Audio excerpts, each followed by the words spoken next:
À l'heure des réseaux sociaux où chacun peut être le roi du buzz, rien n'arrête leurs utilisateurs. Ce 8 mars 2018, Boubacar était sur le quai de la gare d'Evry-Courcouronnes, lorsqu'Océane a choisi d'en finir. Avec son téléphone, il photographie aussitôt la dépouille de la jeune fille et poste l'image sur Snapchat. Quelques minutes plus tard, la photo du corps de la jeune femme se partage à la vitesse de l'éclair. Le coup de grâce d'un destin déjà brisé par une escroquerie amoureuse.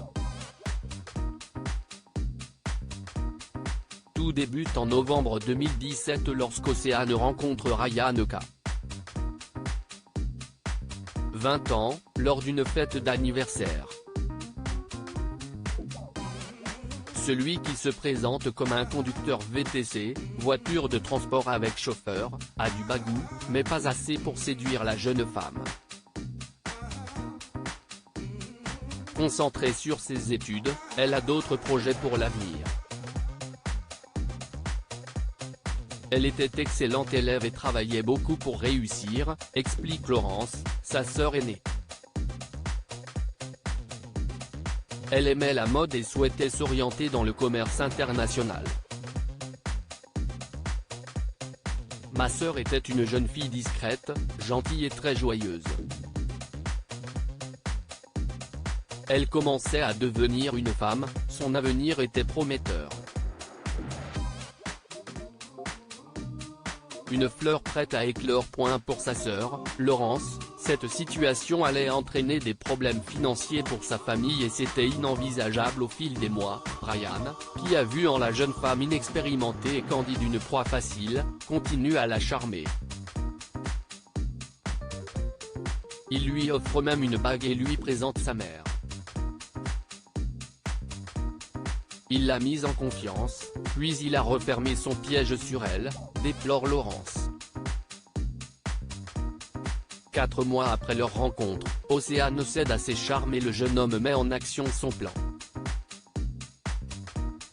Il demande à Océane d'encaisser des chèques sur son compte, faute de ne pouvoir le faire lui-même, ayant des problèmes temporaires avec sa banque. Et il lui emprunte sa carte bleue pour pouvoir retirer l'argent qui lui appartient.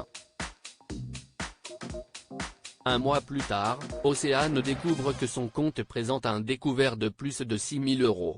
Les fameux chèques qu'elle avait encaissés ont été volés et Ryan ne répond plus à ses appels. Pour ma sœur, qui n'avait jamais été à découvert d'un seul euro et qui dépensait de très petites sommes, c'était terriblement stressant. Cette situation allait entraîner des problèmes financiers pour sa famille et c'était inenvisageable. Le 8 mars 2018, à 6h36 précisément, Laurence reçoit un SMS de sa petite sœur, « Je vous aime tous.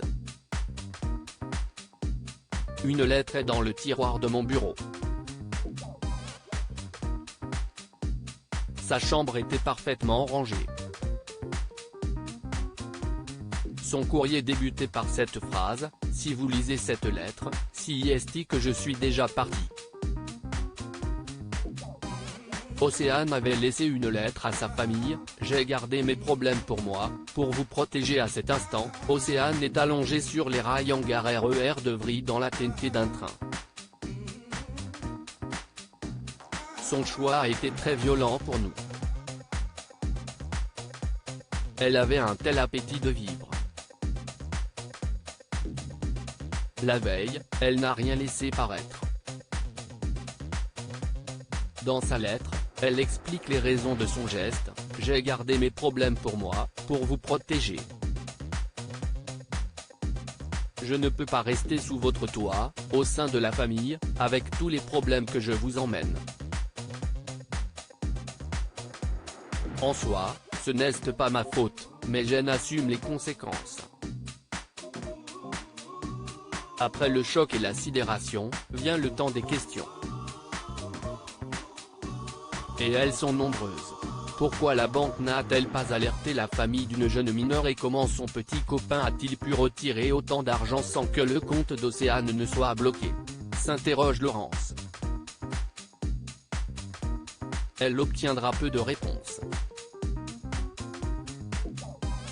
Lors de l'audience pour escroquerie au tribunal correctionnel d'Evry, en octobre 2019, Ryan, l'accusé ne s'est pas présenté. J'ai regretté son absence.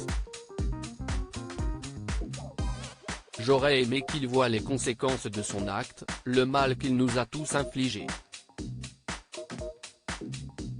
Il est condamné à 1 an de prison avec sursis et 15 000 € d'indemnité.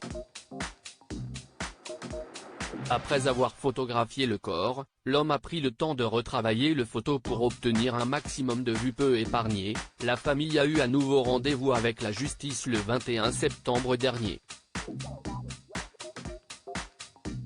Cette fois-ci pour que soit jugé Boubacar, qui avait partagé la photo du cadavre d'Océane sur Snapchat. Non seulement, il a fait la photo, mais il a pris le temps de la retravailler et d'ajouter une émoticône pour obtenir un maximum de vues, se désole Laurence. En attendant le verdict, mis en délibéré au 28 octobre, Laurence et sa famille ont entrepris d'interpeller sur les dérives et la banalisation de la violence sur les réseaux sociaux au travers de l'association Prévention Océane, que vous pouvez retrouver sur Facebook. Les personnes qui prennent ce genre d'images de violence, suicide, harcèlement ou viol et les diffusent, oublient qu'il y a une famille derrière et que les conséquences sont énormes.